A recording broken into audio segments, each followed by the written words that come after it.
RSG ಅಂಧರ ಬಳಗ ಸೃಷ್ಟಿಯಾಯಿತು ವಾಟ್ಸಾಪಿನೊಳಗ. RSGE Responsible State Government Visually Impaired Employees, the Information Hub. ಸ್ನೇಹಿತರೆ, ಮಾಹಿತಿ ಮೂಲಕ ಸಬಲೀಕರಣ, ಅಂಧರ ಕಣ್ಣಾಗಬಲ್ಲದು ತಂತ್ರಜ್ಞಾನ. ನೀವಿನ್ನು ನಮ್ಮ ಚಾನಲ್ಗೆ ಸಬ್ಸ್ಕ್ರೈಬ್ ಆಗದಿದ್ದಲ್ಲಿ ಈಗಲೇ ಸಬ್ಸ್ಕ್ರೈಬ್ ಆಗಿ ಹಾಗೂ ನಮ್ಮ ಮುಂದಿನ ಎಲ್ಲ ವಿಡಿಯೋಗಳನ್ನು ನೇರವಾಗಿ ನಿಮ್ಮ ಇಮೇಲ್ಗೆ ಪಡೆಯಿರಿ. ಲೈಕ್ ಮಾಡಿ, ಶೇರ್ ಮಾಡಿ, ಕಮೆಂಟ್ ಮಾಡಿ. ಎಲ್ಲರಿಗೂ ನಮಸ್ಕಾರ. RSGE ಯೂಟ್ಯೂಬ್ ವಾಹಿನಿಯನ್ನು ವೀಕ್ಷಿಸ್ತಿರ್ತಕ್ಕಂತಹ ತಮ್ಮೆಲ್ಲರಿಗೂ ಕೂಡ ಆತ್ಮೀಯವಾದ ಸ್ವಾಗತ. ನಾನು ನಿಮ್ಮ ಗೆಳೆಯ ಶಿವಕುಮಾರ್ RC. ಸ್ನೇಹಿತರೆ, ನೀವಿನ್ನೂ ನಮ್ಮ ಯೂಟ್ಯೂಬ್ ಚಾನಲ್ಗೆ ಸಬ್ಸ್ಕ್ರೈಬ್ ಆಗಿಲ್ಲ ಅಂದರೆ ಈ ಕೂಡಲೇ ಸಬ್ಸ್ಕ್ರೈಬ್ ಮಾಡ್ಕೊಳ್ಳಿ. ಸ್ನೇಹಿತರೆ, ನಾನು ಈ ಒಂದು ವಿಡಿಯೋದಲ್ಲಿ ದಿನಾಂಕ 21/4/2025 ಕರ್ನಾಟಕ ಸರ್ಕಾರ ಕರ್ನಾಟಕ ಆರೋಗ್ಯ ಸಂಜೀವಿನಿ ಯೋಜನೆಯ ಕುರಿತು ಹೊರಡಿಸಿರ್ತಕ್ಕಂತಹ ಆದೇಶದ ಕುರಿತು ಮಾತನಾಡ್ತಾ ಇದ್ದೀನಿ.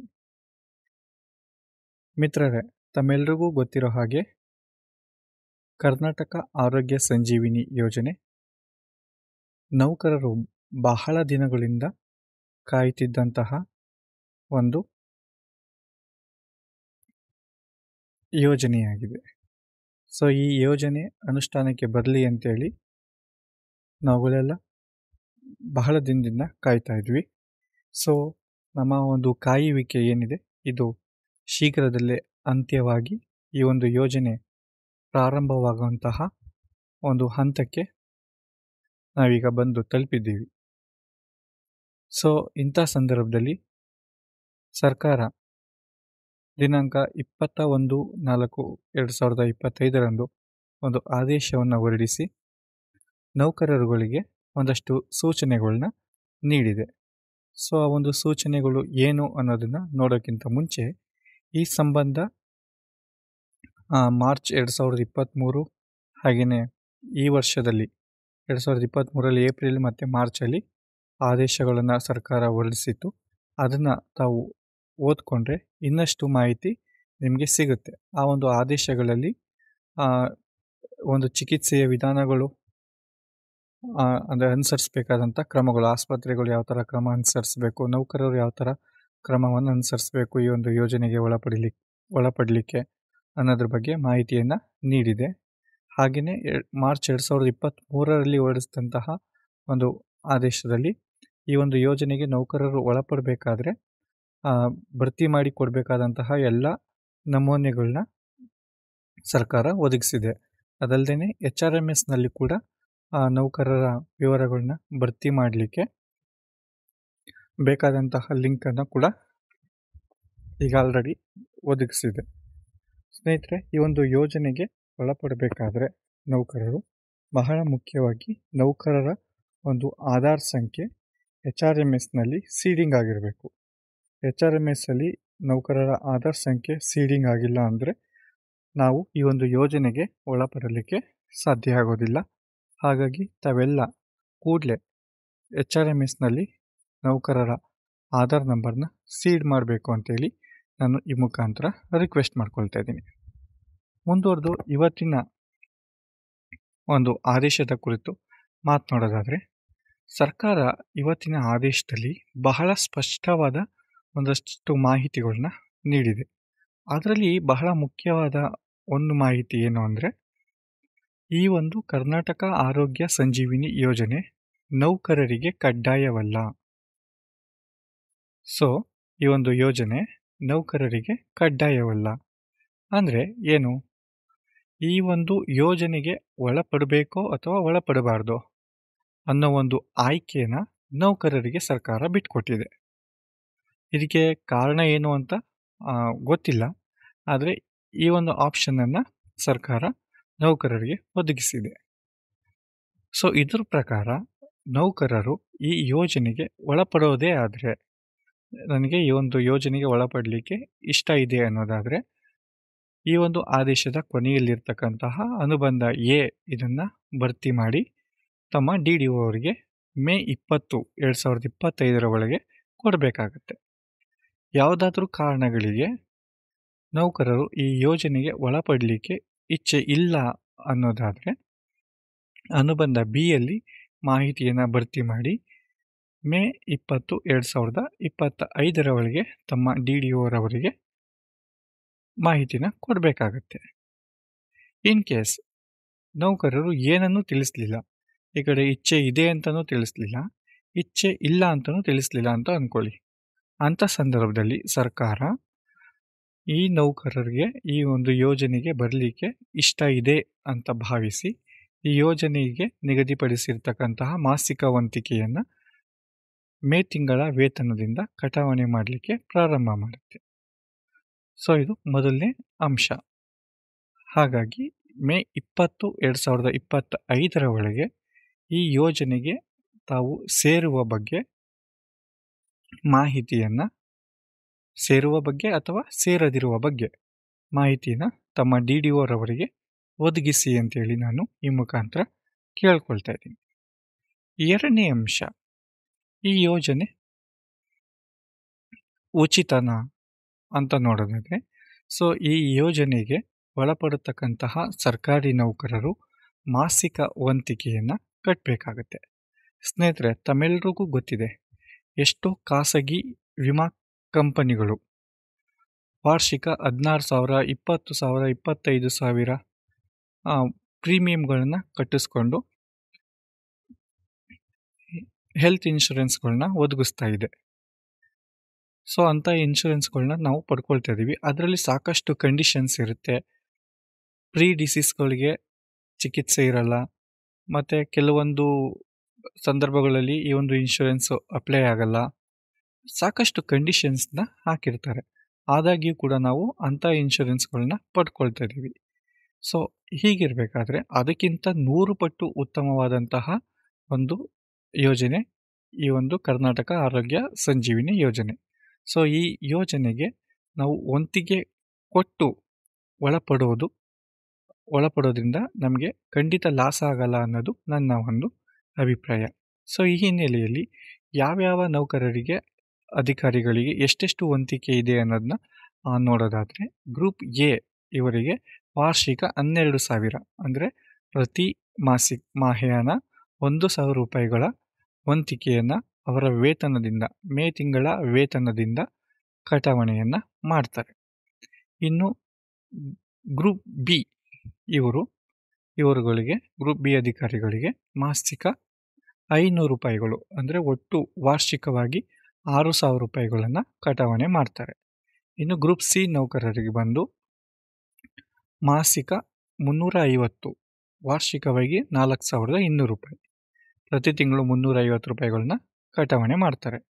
ಇನ್ನು ಗ್ರೂಪ್ ಡಿ ನೌಕರರಿಗೆ ಬಂದರೆ ಇವರಿಗೆ ಮಾಸಿಕ 250 ರೂಪಾಯಿಗಳು, ವಾರ್ಷಿಕ 3,000 ರೂಪಾಯಿ ಅಂದರೆ ಪ್ರತಿ ಮಾಹಿಯಾನ 250 ರೂಪಾಯಿಗಳ ಕಟಾವಣೆಯನ್ನು ಮಾಡ್ತಾರೆ. ಸೊ ಇಷ್ಟು ಕಡಿಮೆ ವೆಚ್ಚಕ್ಕೆ ಒಂದಷ್ಟು ಒಳ್ಳೆಯ ರೀತಿಯ ಚಿಕಿತ್ಸೆ ಬೇರೆ ಯಾವುದೇ ಇನ್ಶೂರೆನ್ಸ್ ಕಂಪ್ನಿಗಳಲ್ಲಿ ಸಿಗೋದಿಲ್ಲ.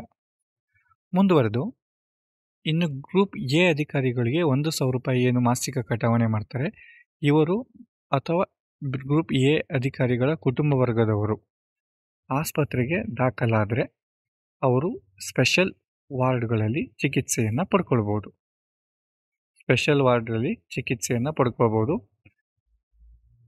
ಇಲ್ಲಿ ಒಂದು ವಾರ್ಡ್ಲಿ ಒಬ್ಬರೇ ಇರ್ತಾರೆ, ಅಂದರೆ ಪೇಷಂಟ್ ಮಾತ್ರ ಇರ್ತಾರೆ. ಬೇರೆ ಪೇಷಂಟ್ ಜೊತೆಗೆ ಅವರಿಗೆ ಹೆಲ್ಪರ್ ಇರ್ಬೋದು, ಅಂದರೆ ಒಬ್ಬರಿಗೆ ಒಂದು ರೂಮನ್ನು ಕೊಡ್ತಾರೆ.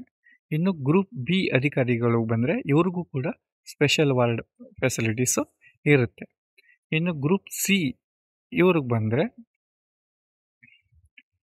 ಸೆಮಿ ಸ್ಪೆಷಲ್ ವಾರ್ಡ್ಗಳನ್ನ ಗ್ರೂಪ್ ಸಿ ಅವರಿಗೆ ಕೊಡ್ತಾರೆ. ಇದರಲ್ಲಿ 2 ಅಥವಾ 3 ಜನ ಪೇಷಂಟ್ಸ್ ಇರ್ತಾರೆ. ಸೆಮಿ ಸ್ಪೆಷಲ್ ವಾರ್ಡನ್ನು ಪಡ್ಕೊಳ್ಬೋದು.